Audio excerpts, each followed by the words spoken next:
하나님의 은혜가 여러분들 가운데 함께 하시기를 주님의 이름으로 축복합니다.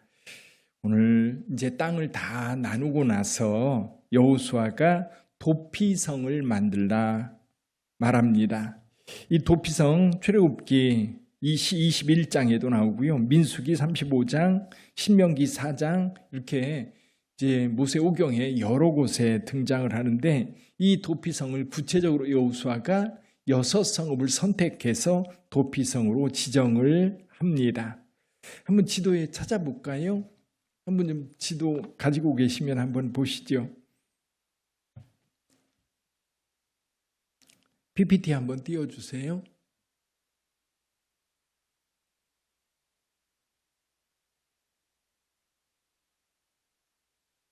예, 요단 동쪽 편 한번 보시죠. 여기 지도에 빨간색으로 표시가 되어 있거든요. 빨간색으로 표시되어 있는데 동쪽 편에 보면 동쪽 므낫세 지파가 있는 곳에 보면 골란이라고 하는 곳이 있습니다. 골란. 빨갛게 표시가 되어 있죠. 그리고 갓지파가 있는데 갓지파 길르앗 라못이라고 하는 곳이 있죠. 길르앗 라못. 그리고 남쪽 루벤 지파 있는데 베셀이라고 하는 곳이 있습니다.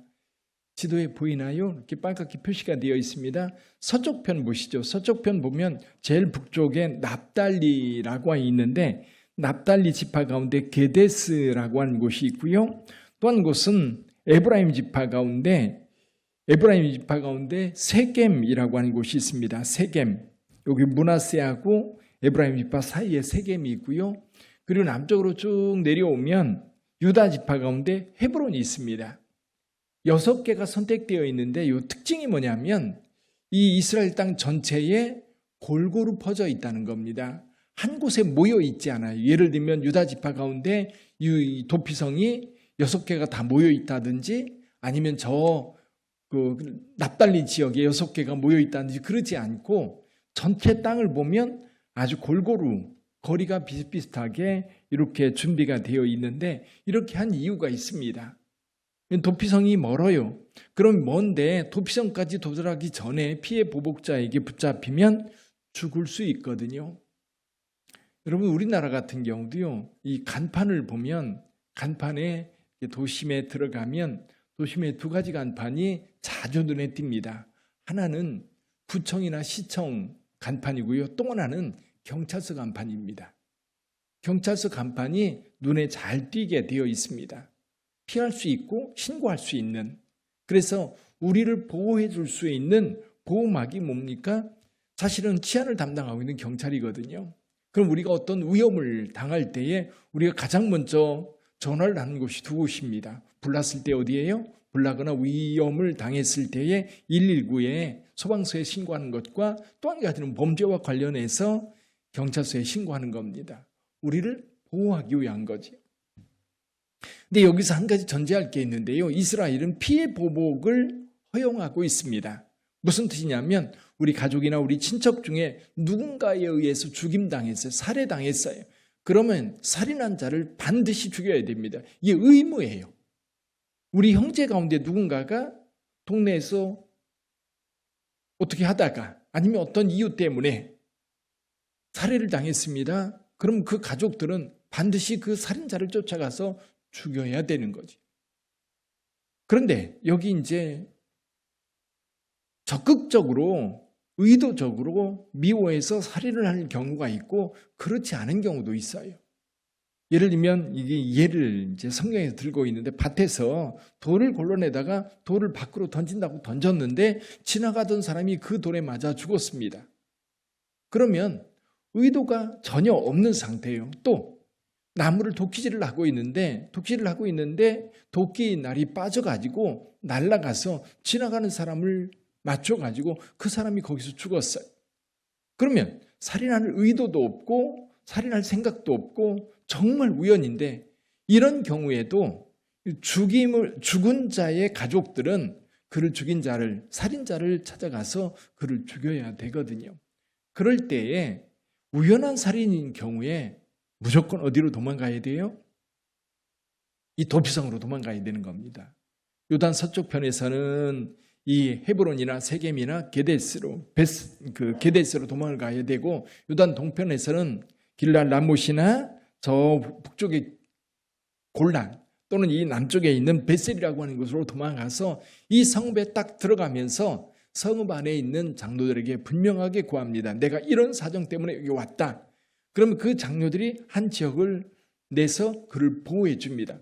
그러면 보복자들이 쫓아 들어올 때에 딱 막아서 이 살인한 자를 보호해 줘야 됩니다. 언제까지 보호해 줘요? 실은 재판을 통해서 이것이 우연한 살인이냐 고의적인 살인이냐라고 하는 것이 분별될 때까지.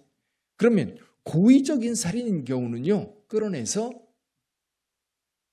죽여야 됩니다.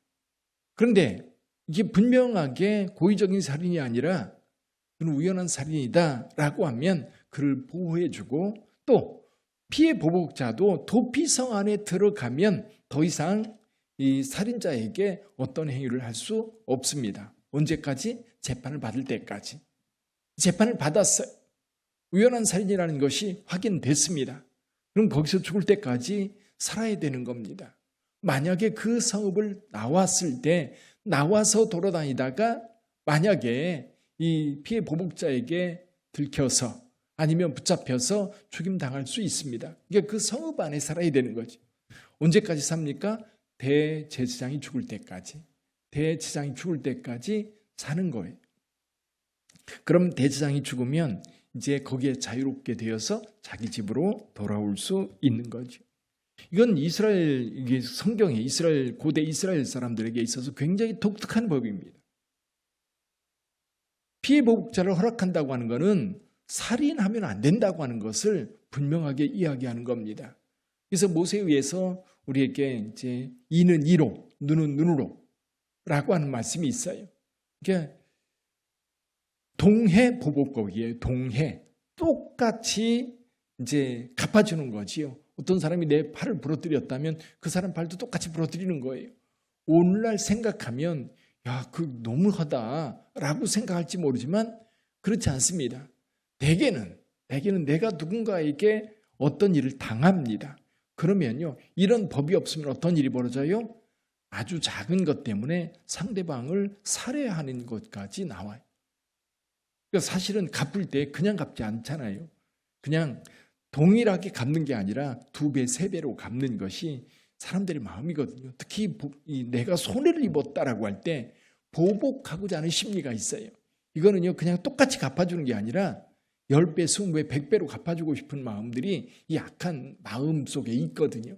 그래서 성경은 그 선을 분명하게 하는 거예요. 이는 이로, 눈은 눈으로 그대로 갚아주는 것으로 선을 그어놓는 겁니다.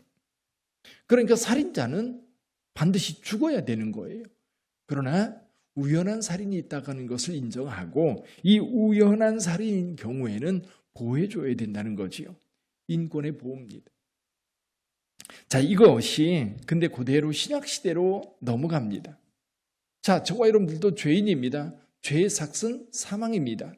죄는 반드시 우리가 그 죄값을 받아야 되는 거예요. 근데 저와 여러분들이 삶을 살면서 그 죄값을 우리가 다 받는다면, 예를 들면 피해 보복자처럼 이 죄인을 향해서 그 죄값을 묻는 자가 있다고 한다면 그 죄를 짓고 살아가는 저와 여러분들이 어떻게 이 세상을 살아갈 수 있겠어요?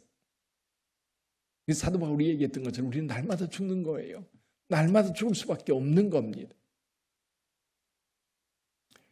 근데 우리에게 도피성이 있지요. 우리가 피할 곳이 있다. 그게 누굽니까? 예수 그리스도입니다.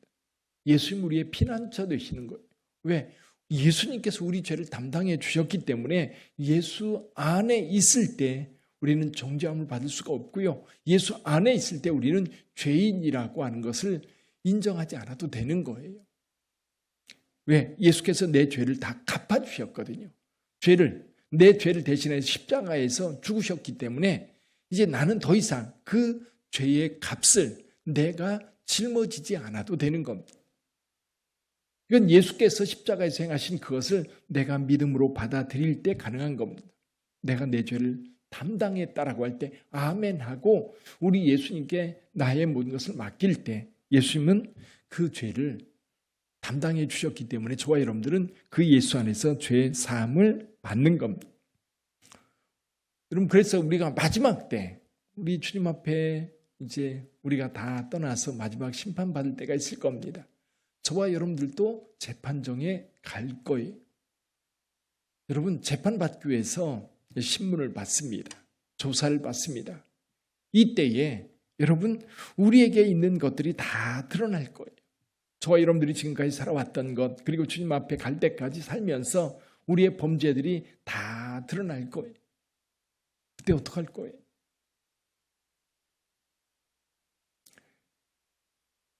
물론 저 같은 경우는 다른 사람이 재판받는 경우를 지켜본 경우도 있고요. 또 나도 어떤 범죄에 고소를 당해서 재판을 받기 전까지 조사를 받아본 적이 있습니다. 이런 평범한 사람들은요, 이 경찰이나 검찰에 불려가서 조사받는 거요, 굉장히 힘든 일입니다. 근데 여러분, 이 조사를 통해서 예를 들면 내가 죄가 있다라고 인정이 돼서 기소가 됩니다. 기소가 돼서 재판을 받을 때 이 재판장이 어떤 판결을 내릴까? 여러분, 굉장히 두려운 일입니다. 왜냐하면 내 생각대로 판결하는 게 아니거든요. 내 생각에는 난 무죄야. 난 죄 없어. 난 자신 있어. 그렇지만 재판장은 그렇게 판정하지 않거든요. 법리에 의해서 명확하게 판단하니까 어떤 사람은 억울하다고 하고 어떤 사람은 당연하게 받아들이기도 합니다. 우리나라 많은 사람들이 재판정에서 이런 억울하다고, 그래서 심지어 재판사를 살해하려고 의도하는 경우도 종종 발생하는 경우를 보게 됩니다. 요즘 우리 시대 같은 경우는 악의적으로 누군가를 고소고발해서 문제를 삼는 경우도 많이 있습니다. 근데 여러분, 그때에 죄 없다라고 판결받는 게 우리에게 얼마나 큰지 몰라요. 죄 없다. 저 같은 경우도 고소를 당했을 때에 다 조사를 내고 혐의 없음, 증거 없음, 그렇게 해서 불기소 처분이 내려졌을 때 이게 바로 우리 하나님 앞에 섰을 때 우리 주 예수님께서, 우리는 이런 거예요. 없다라고 판결하는 게 아니라 예수님께서 다 덮어주신 거예요. 우리가 다 가지고 있어요. 가지고 있는데 예수께서 오셔서 변호해 주는 거예요. 이 사람 내가 다 담당했으니까, 그 죄는 다 내가 담당했으니까 됐습니다. 넘어가는 겁니다. 예수님께서 담당해 주셨기 때문에 우리는 죄인이 아니라 의인으로서 이 재판정 자리에서 의인으로서 인정받고 어디로 가는 거예요? 천국으로 가는 거예요. 사랑하는 성도 여러분, 이 법이라고 하는 것에 우리가 이제 좀 일반 사람들은 이 법에 걸리지 않고 평범하게 살아가니까, 그리고 또 선하게 살고 있으니까요, 그거에 이렇게 큰 짐이 되거나 그렇지 않은데, 죄라고 하는 것이 우리의 삶을 한번 이렇게 꽉 눌림 받았던 분들은 죄 용서받는다라고 하는 게 어떤 건지 확실하게 느껴지거든요. 자, 도피성으로 피했던 이 살인자, 살인이라고 하는 이 사건이 없어지는 건 아니에요. 그러나 도피성 안에 들어가면 보호받는 거예요. 저와 여러분들은 마찬가지입니다. 우리는 죄인입니다. 근데 누구의 보호를 받아요? 예수 그리스도의 보호를 받는 거예요. 여러분, 오늘 하루를 살아갈 때도 경건하게 거룩하게 살아가시기를 바랍니다. 그럼에도 불구하고 우리가 죄 지을 수 있어요. 실수할 수 있어요. 근데 그것을 우리 주님께서 담당해 주신다는 이 사실이 우리에게 너무 은혜가 되는 거지요. 사랑하는 성도 여러분, 오늘도 그 은혜를 따라 사시기를 바랍니다. 어디까지 당당하게 사세요. 그리고 구원받았고 죄산받은 우리들이니까 더 이상 죄가 우리를 지배하지 않도록 죄를 멀리하고 거룩한 성도로 살아가시기를 주님의 이름으로 축원합니다. 기도하겠습니다.